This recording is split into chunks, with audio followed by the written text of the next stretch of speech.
दोस्तों आज की इस वीडियो में मैं आपको बताऊंगा एक बहुत ही ज़बरदस्त नुस्खा। और ये नुस्खा है भी बहुत आसान, तैयार करने में बहुत ही सहल है, आसान है। इसको तैयार करना भी इंतहाई आसान है और इसको इस्तेमाल करना भी इंतहाई आसान है। और इसके जो फ़वाइद हैं वो इतने ज़बरदस्त हैं कि आपकी सोच से भी ज़्यादा आपको फ़ायदा होगा। दोस्तों मतलब ये है कि जब आपका नफ्स सख्त होना शुरू हो जाए तो इसका मतलब ये है कि आपकी मर्दाना ताकत बढ़ रही है। ठीक है जी, इसको हम कहते हैं कि आपकी मर्दाना ताकत बढ़ रही है। ये सिर्फ दो चीज़ें हैं, शहद और प्याज। इनके इस्तेमाल से ही आप ये अपनी मर्दाना ताकत को बहाल कर सकते हैं।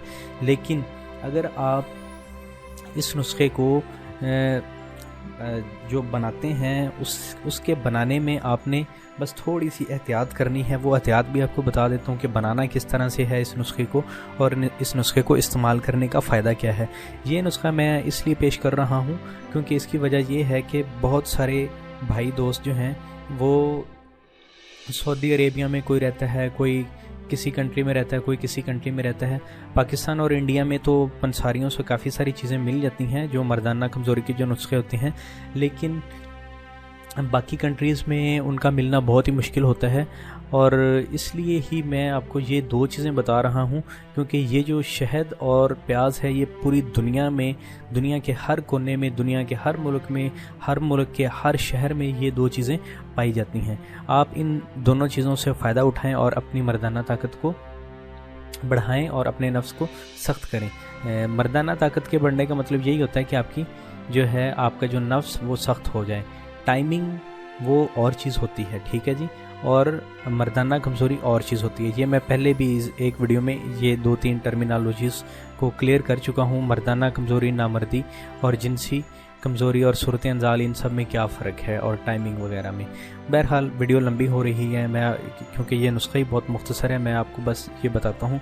आपने सफ़ेद प्याज ले लेना है, ठीक है जी। ये वाला जो प्याज है ये सफ़ेद नहीं है। यहाँ पे जो मैंने टाइटल में लगाया है, ये आप देख रहे हैं जहाँ पे ये कर्सर मूव कर रहा है, ये प्याज जो है ये सफ़ेद प्याज नहीं है। आपने सफ़ेद प्याज़ों को जाकर बाज़ार से, सब्ज़ी वाले से ख़रीद लेना है। आपने 3-4 किलो वो ख़रीद लेने हैं और घर में लाके आपने उनका पानी निकालना है। किस तरह से पानी निकालना है? जैसे जूस निकालते हैं ना हम किसी भी मतलब फल का, जैसे सेब का या गाजर का, आपने उसी तरह से इसका 1 पाव आपने इसका जूस निकाल लेना है। किसका? सफ़ेद प्याज का, ठीक है जी।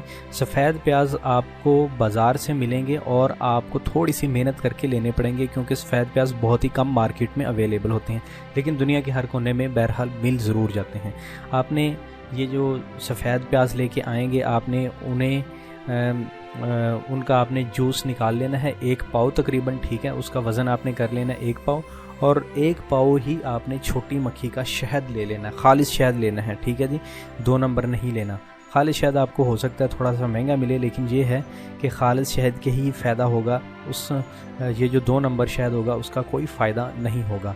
आपने 1 पाव सफ़ेद प्याज का पानी निकाल के उसमें आपने 1 पाव छोटी मक्खी का खालिस शहद वो मिक्स कर देना है और ये आपने किसी बर्तन में डाल के आपने हल्की हल्की आग पर इसको पकाना शुरू कर देना है, ठीक है जी।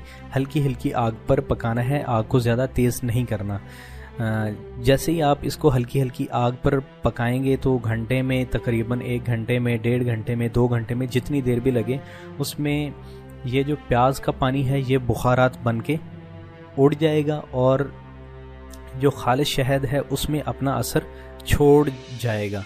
जैसे ही ये प्याज का पानी खुश्क हो जाए, ये ख़त्म हो जाए और ये आपको लगे कि सिर्फ शहद बाकी रह गया है, तो आपने इसको उतार लेना है।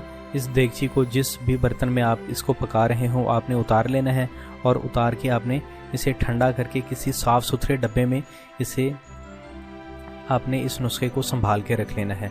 अच्छा, अब आपने इसको इस्तेमाल किस तरह से करना है? इस्तेमाल करने का तरीका ये है, सुबह खाली पेट आपने इस शहद की, ये जो आपने ये प्याज और शहद का ये जो नुस्खा बनाया है, इसका आपने 1 चम्मच, 2 चम्मच, 2.5 चम्मच, 3 चम्मच, जितनी आपकी पावर हो आप उतनी इस्तेमाल कर लें। मैं आपको सजेस्ट करूंगा कि आप 1 टेबल स्पून आप सुबह के टाइम खाली पेट इसको खा के आपने ऊपर से 1 गिलास नीम गर्म दूध का पी लेना है, ठीक है जी। इसी तरह आपने शाम के वक्त खाली पेट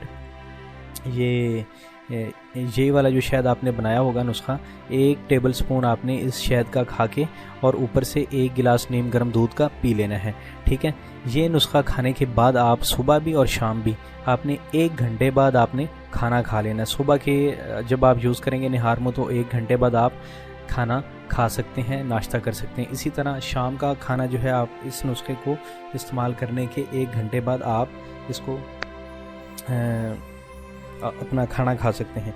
दोस्तों इस नुस्खे का जो अब इसको इस्तेमाल कितने दिन करना है, इसको एटलीस्ट आपने 40 डेज़ आपने यूज़ करना है, ठीक है जी। कम से कम आपने इसको 40 दिन तक यूज़ करना है। 40 दिन जब आप इसको यूज़ कर लेंगे तो आपको इंशाल्लाह पता चल जाएगा कि यार मेरे जिस्म में कितनी ज़बरदस्त ताकत आ रही है। आपका जिस्म जो है वो इंशाल्लाह ताकतवर, आहिस्ता आहिस्ता ताकतवर होता जाएगा। आपके चेहरे की रंगत जो है वो सफ़ेद होती जाएगी और उसमें हल्की हल्की सुर्खी आना शुरू हो जाएगी। जैसे आप पर शबाब आ जाता है, जैसे 13-14 साल का जो बच्चा होता है वो जब जवानी में कदम रख रहा होता है तो आप, या लड़का या लड़की, तो आप देखते हैं कि वो कितना खूबसूरत मतलब नज़र आ रहा होता है 13-14 साल का जो बच्चा होता है, क्योंकि वो अभी वो ऐन शबाब पर आ रहा होता है, ठीक है। इसी तरह जब आप ये वाला नुस्खा जो है 40 दिन आप इसे एटलीस्ट यूज़ कर लेंगे तो आप भी बिल्कुल उसी तरह आप पे शबाब वापस लौट आएगा। जिस तरह वो 14-15 साल के बच्चे पे वो शबाब होता है, उसी तरह आपके चेहरे का रंगत होना शुरू हो जाएगी, आपके जिस्म में पावर आनी शुरू हो जाएगी, ठीक है जी। और आपके जिस्म में जैसी पावर आएगी, आपकी मनी भी है, ये जो नुस्खा है ये मनी को भी गाढ़ा कर देगा, ये आपकी टाइमिंग को भी बढ़ा देगा, आपके नफ्स को तो ये मैं कहता हूँ लोहे की तरह सख्त कर देगा। अगर आप ये नुस्खा इस्तेमाल कर लें तो आपको इस नुस्खे के इस्तेमाल करने के बाद किसी और नुस्खे को इस्तेमाल करने की ज़रूरत इंशाल्लाह नहीं रहेगी। तो ये नुस्खा जो है बता रहा था आपको, मनी को भी गाढ़ा करेगा, ठीक है, नफ्स को भी सख्त करेगा, ठीक है जी।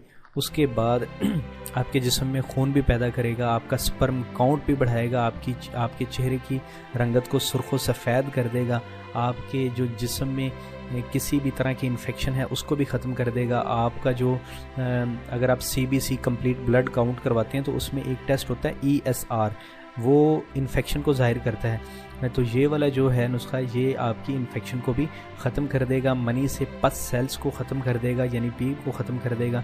इंशाल्लाह ये नुस्खा बहुत ही ज़बरदस्त और आपकी उम्मीदों पर पूरा उतरेगा। दोस्तों ये था आज का एक बहुत ही मुख्तसर नुस्खा। दोस्तों हाँ, एक दो बातें और आपको क्लियर करता चलूँ। इस नुस्खे के इस्तेमाल के दौरान में आपने हम बिस्तरी नहीं करनी। पहली